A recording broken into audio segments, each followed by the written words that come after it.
تو یہ اس قسم کی ادھوری انفارمیشن کے ساتھ اتنا بڑا ایک ریولیشن، ایک اسکینڈل سامنے لے آنا اور اس کو بھی لنک کر دینا کریش کے ساتھ. دیکھیے کریش رپورٹ کا اس کے ساتھ کوئی خاص تعلق نہیں ہے. میں ابھی آپ کو ایکسپلین کرتا ہوں کیسے. کریش رپورٹ جو ہے وہ تو اپنے پاؤں پہ کھڑی ہو یا نہ کھڑی ہو کہ وہاں کیا ہوا، اور اگر پائلٹ ایرر تھا تو چلو پائلٹ ایرر کو بتا دیا جائے کہ یہ پائلٹ ایرر تھا. یہ جو رپورٹ ہے کہ یہ پائلٹس کے جو لائسنسز ہیں وہ صحیح طریقے سے بہت سے لوگوں نے اوبٹین نہیں کیے، تو بتانا یہ بھی چاہیے تھا نا کہ مسئلہ کہاں آیا، کہاں کوتاہی ہوئی، کس نے کوتاہی کی، ایسے لائسنسز کیوں مل گئے ان کو، کیا ان کی انہوں نے کون سی کنڈیشنز تھی جو پوری نہیں کی، کیا سب نے ایک ہی قسم کی کنڈیشن پوری نہیں کی، یا سب نے اپنے ٹیسٹ پورے نہیں کیے. مطلب ہے کیا. فار ایگزامپل میں آپ کو بتاتا ہوں، لوگ پاکستان کے اندر ڈرائیونگ لائسنس کے بغیر ہی گاڑیاں چلانی سیکھ لیتے ہیں، دے فرسٹ کلاس ڈرائیورس، بعد میں جا کے لائسنس لے لیتے ہیں. وہ بھی پہلے پرانے زمانے میں تو جاتے بھی نہیں تھے لوگ، وہ بندہ بھیجتے تھے، پیسے دیتے تھے، لائسنس لے لیتے تھے.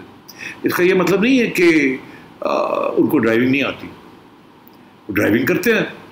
90% لوگ جو ڈرائیونگ کر رہے ہیں انہوں نے کوئی ٹیسٹ نہیں لیا ہوتا پاکستان کے اندر. تو اب کیا یہ اب اسکینڈل آپ نکالیں تاکہ جو لوگ پاکستانی لائسنس لے کے باہر جاتے ہیں وہ بھی نہ چلا سکے. ان کو سب رولز کا پتہ ہوتا ہے مگر انہوں نے کبھی ٹیسٹ نہیں لیا ہوتا.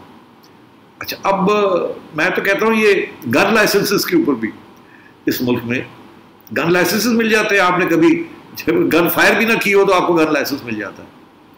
تو یہ سچویشن ہے.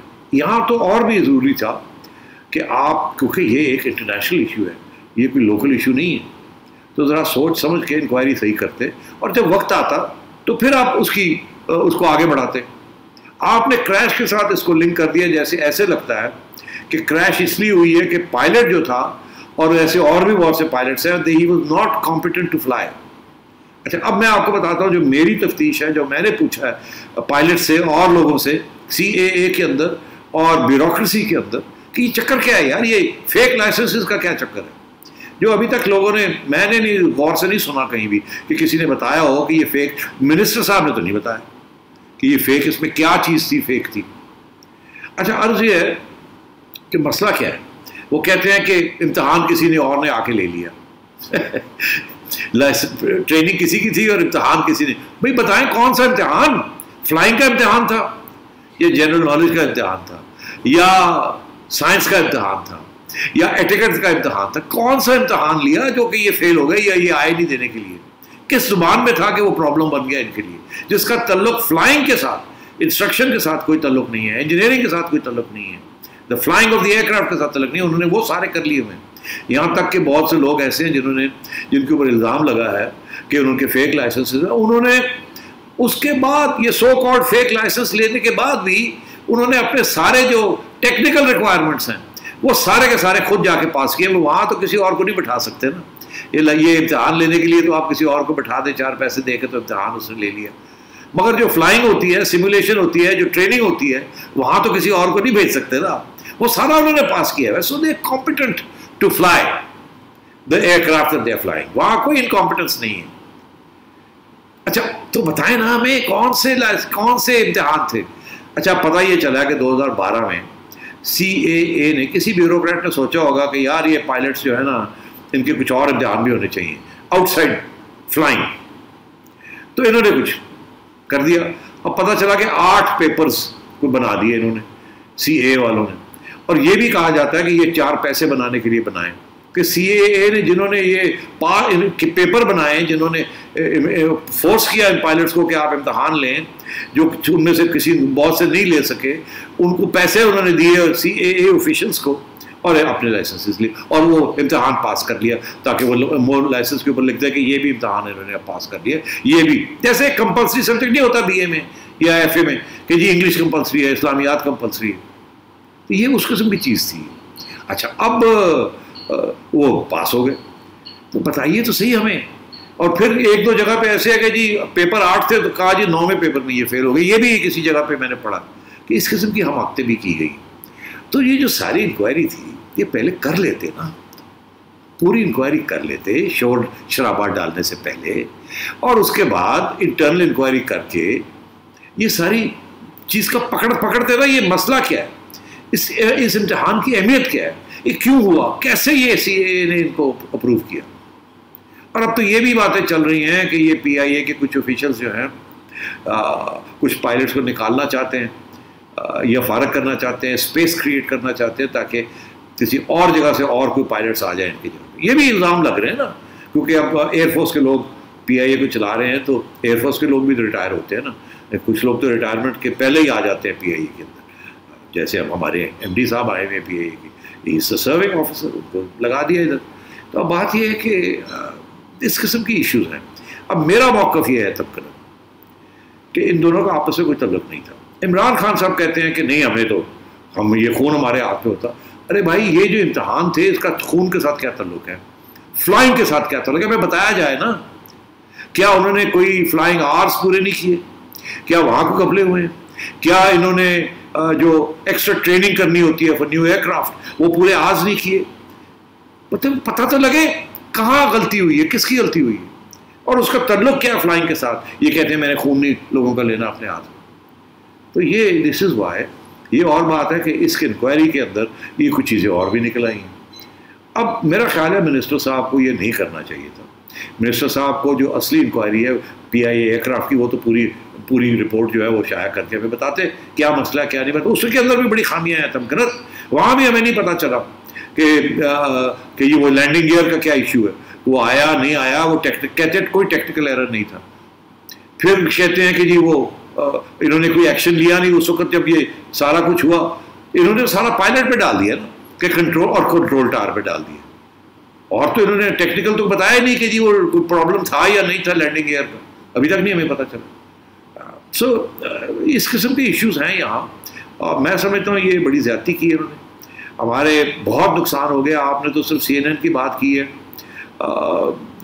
IATA جو کہ اوور آل ایئر لائن کو کنٹرول کرتی ہے, ریگولیٹ کرتی ہے, انہوں نے بھی ایشوز انہوں نے بھی اب کہنا شروع کر دیا ہے کہ PIA کے پائلٹس جو ہیں we have a problem with them. United Nations نے ابھی حال ہی میں ایک نوٹس ایشو کر دیا اپنے سارے ٹریولرس کو, جو UN کے جو اسٹاف ہے, اور انہوں نے بڑے طریقے سے اس کو بنایا اپنا اسٹیٹمنٹ, مگر اس کا لب لباب یہی ہے کہ PIA نہ فلائی کریں ہم. اب PIA میں کوئی پرابلم نہیں ہے, as a good safety record ایسی بات نہیں ہے. وہ چھوٹی موٹی چیزیں ہیں, مگر کریشز کے اوپر PIA کا اتنا ٹریک ریکارڈ خراب نہیں ہے. مگر آپ نے دیکھا اب وہ PIA بدنام ہو گئی ہے.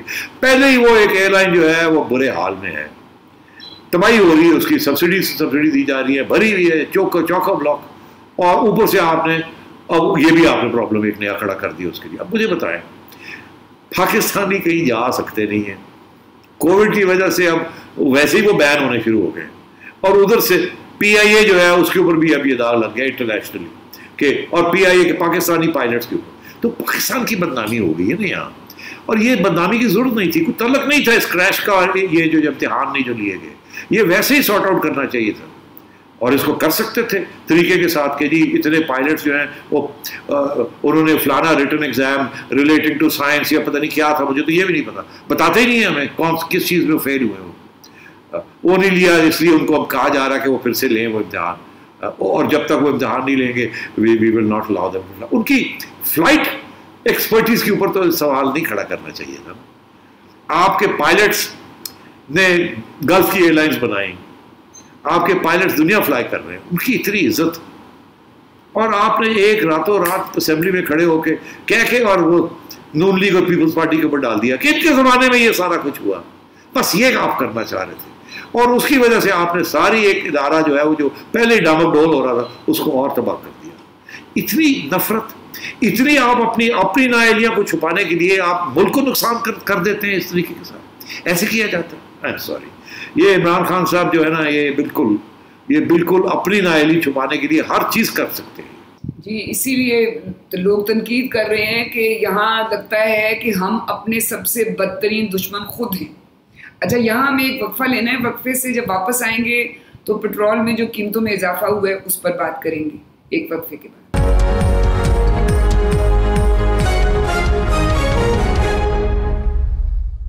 Welcome back.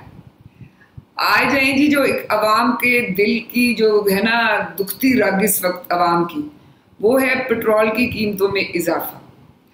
اب یہ حکومت پہلے کہہ رہی تھی جس وقت پٹرول کی قلت تھی اور اس وقت انہوں نے کہا کہ یہ ہم بالکل قیمتیں زیادہ نہیں کریں گے اور یہ مافیا جو ہے ذخیرہ اندوزوں کا اور ان کی ہم پکڑ دھکڑ کریں گے اور سزا دیں گے. اور اس کے بعد جو ہمارے پیٹرولیم منسٹر ہیں انہوں نے کہا اضافے کے بعد کہ یہ تو ہم ابھی بھی اس خطے میں سب سے سستا پیٹرول ہمارے ملک میں ہے. تو یہ بتائیے کہ اگر انہوں نے پیٹرول مہنگائی کرنا تھا اور ابھی بھی خطے میں ہم نے سب سے سستا ہونا تھا تو پھر یہ قیمتیں پہلے بڑھا دیتے. یہ جو قلت کی وجہ سے عوام اتنی مصیبت سے گزری ہے کم از کم وہ تو نہ ہوتا نا پھر. جی ہاں، یہ بالکل وہی نااہلی.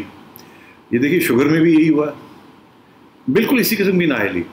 ایک طرف ایکسپورٹ کر رہے تھے، دوسری طرف شارٹیج ہو رہی تھی، ان کو پتہ ہی نہیں تھا.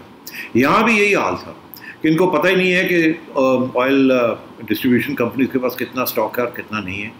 اور یہ کہتے رہ گئے کہ جی ہم کہہ رہے ہیں ان کو نکالیں، ہم ان کو جیلوں میں ڈال دیں گے، ہم یہ کر دیں گے، وہ کر دیں گے. عمر کی آپ دیکھیں تو صحیح ایسے تھا جیسے کہ، اور وہ ندیم بابر صاحب ہم یہ کر دیں گے، ہم وہ کر دیں گے، ابھی ٹھیک ہو جائے گا، کوئی پرابلم ہی نہیں ہے، ہم نہیں دیں گے ان کو، یہ نہیں کریں گے، وہ نہیں کریں گے. آخر میں آگے وہ بکری ہو گئے اور کرائسس بھی کریٹ کر دی اور پھر قیمت بھی بڑھا دی. جیسے آپ کہتی ہیں پہلے قیمت بڑھا دیتے تو یہ کرائسس نہ ہوتی، یا قیمت نہیں بڑھانی تھی تو ان کو ٹائٹ کر کے اور سپلائز کھلوا دیتے. تو یہ نہ ادھر کرے نہ ادھر کرے. یہ ہمیشہ ان کے ساتھ یہی ہوتا ہے، ٹوٹل انکمپیٹنس. اور بائی دا وے ان کی بڑی شہرتیں ہیں، او جی بڑا کمپیٹنٹ آدمی ہے فلانا، او جی بڑا یہ ہے، بڑا وہ ہے. ان کو آئیڈیا ہی کچھ نہیں ہے. نااہل انکمپیٹنٹ لوگ ہیں یہ بالکل. انفارچونیٹلی یہ ہماری بدقسمتی ہے. ہم سمجھتے تھے کہ کم از کم کوئی ٹیکنوکریٹس بھی ایسے لائیں گے جن کو کچھ سمجھ تو ہوگی. وہ میرا خیال ہے وہ پرائیویٹ سیکٹر میں ہی جادو کرتے ہیں. یہاں آتے ہیں تو پتہ چلتا ہے کہ جی حالات کیا ہے. اور عمران خان صاحب بیچارے، آنیسٹلی میں یہی کہوں گا بیچارہ، اس کو خود نہیں نہ پتہ ان چیزوں کا. تو جو اس کے کان میں وہ جو ایک وہاں بیٹھ کے آرگیو کر دے تو ہاں ٹھیک ہے کر دیں، مگر ان کے پاس پاور آف امپلیمنٹیشن ہی نہیں ہے. اچھا اب یہ میں آپ کو ایک بڑی انٹرسٹنگ بات بتاؤں یہ پیٹرول کے بارے میں. دیکھیے آپ کو یاد ہوگا کہ جب یہ انہوں نے پیٹرول کی قیمت گرائی تھی تو اس کو پیٹرول کی قیمت باہر گری ہوئی تھی. اب جب یہ پیٹرول کی قیمت بڑھ گئی وہاں 20 سے $40 ہو گئی جون سے یہ مئی ٹو جون ایک دم جمپ ہوئی. تو ظاہر ہے وہ جو آئل کمپنیز تھی وہ اتنا اسٹاک تو نہیں ہوتا نا، انہوں نے آگے بھی خریدنا ہوتا اور پیسے بھی دینے ہوتے ہیں. تو ظاہر ہے ان کو سمجھ آنی چاہیے تھی کہ یہ مسئلہ ہے. اسی وقت فوراً چاہیے تھا جب گری بھی تھی کہ اور بھی اسٹاک لے کے رکھ لیتے، مگر کیونکہ وہ اسٹاک لینے کے لیے ان کو پیسے دینے تھے، پیسے ہوں گے نہیں تو انہوں نے کہا رک جاؤ ٹھیک ہے دیکھا جائے گا، یہ ہو جائے گا وہ ہو جائے گا.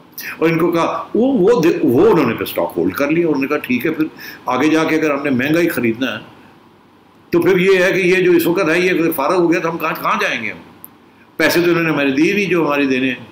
دیٹس وائی رک گیا، سارا کام رک گیا. اچھا اب بات یہ ہے، میں آپ کو ایک بڑی انٹرسٹنگ بات بتاؤں.